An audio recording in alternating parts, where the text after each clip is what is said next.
Hey, how's it going, guys? Got another knife review for you. What you're looking at here is the Spyderco Military, and as the name implies, this isn't an everyday carry knife that you're going to be using to open packages. This is more for if you are in military and law enforcement and you want a hard use, high quality knife for tactical purposes. Now, just looking at this knife itself, let me just start with the handle scales. It's made out of G10 with very fine texturing, so it's got a good grip to it. I really like the texturing on this knife. Now, 2 hits I'll give this knife. First is the pocket clip.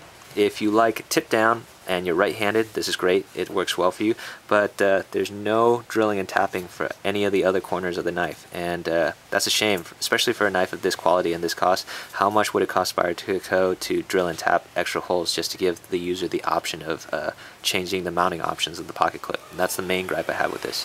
The other gripe is the fact that the hinge for the blade itself is pin mounted. I would have liked a torque screw here just so that you could adjust the tension on the opening and closing mechanism. Those are my main 2 gripes. Got a lanyard hole right here. The knife itself, got a nice generous hole here for the Spyderco opening. In fact, I can even fit my pinky through here. It's so generous. So that's great, just because if I'm wearing gloves, it's going to be easy to find this hole and deploy this knife. So that's nice. This is bigger than the average hole for most of their knives. So deployment opens very smooth, very easily. No play up and down or side to side. And this is a liner lock design. So for those of you who don't know, what you got here is a metal tab right here. And basically, let me just hold this, disengage it. As the knife rotates, this tab is going to slide in the middle and it's going to hold the knife open, this tab right here. Like so. And then to disengage it, all I have to do is push the tab in. Now what they did was they put some very good jimping right here, if you can see, on this locking tab for the liner lock. So then it makes it easy for my hand to grip on this and to push this tab in to close it. And in addition, while we're talking about liner locks, it's easy to open and easy to close. And they put this very generous choil area underneath here so that when I'm closing it, my thumb's gonna catch on this choil and not on the blade area. So I don't have to worry about cutting myself when I close this knife one-handed. So I push it in, close it, and as you can see, my thumb catches on the choil. So very safe to open and close one-handed. Very smooth and very easy to close as well. It's just a very smooth action. No big surprise, just because this is a Spyderco and they really know how to do their locking mechanisms right. The blade itself is 4 inches long, and the cutting edge is 3 11/16 of an inch, and it is made out of CPM S30V steel. Now, that's really high quality grade steel right there, and that's actually why this knife is so expensive. Retail at Young's Backpacking right now is 179 bucks, and I can guarantee you the main reason for that is because of the S30V steel. You take any knife, and if you replace the blade with S30V, the price is going to double or triple easily, just because it is a premium grade steel.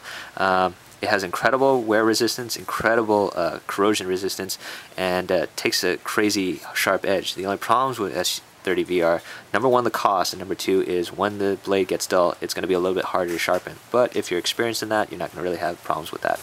The knife itself is made in Golden, Colorado in the US, so if you guys like to buy domestic, you can rest assured when buying the Spyderco Military. The overall length of the knife is 9.5 inches, and the length closed is 5.5 inches, and the knife weighs 4.2 ounces. So it's a pretty big everyday use knife. I got small hands, so as you can see, there's a lot of real estate here, but if you got large mitts and you want a knife with more real estate for a handle, you might want to check out the Military. It feels very ergonomic. You can grip it here underneath this choil area here and work from this part, or you can choke up closer to the blade and under this area. And great thumb ramp.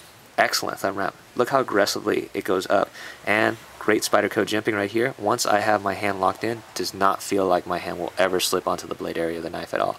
This particular design has a clip point blade with a combination edge. Would have preferred a plain edge, but either will work. Different people have different preferences, but yeah, this is a really good, really high quality knife. If you can get over the pocket clip issue and the pin issue, this is a really good, high quality, hard use knife. Retails, like I said before, 179 bucks, so it's pretty expensive, but if you like all the other details of this knife, you might want to give this a shot. Thanks for watching my review, guys, and have a great day.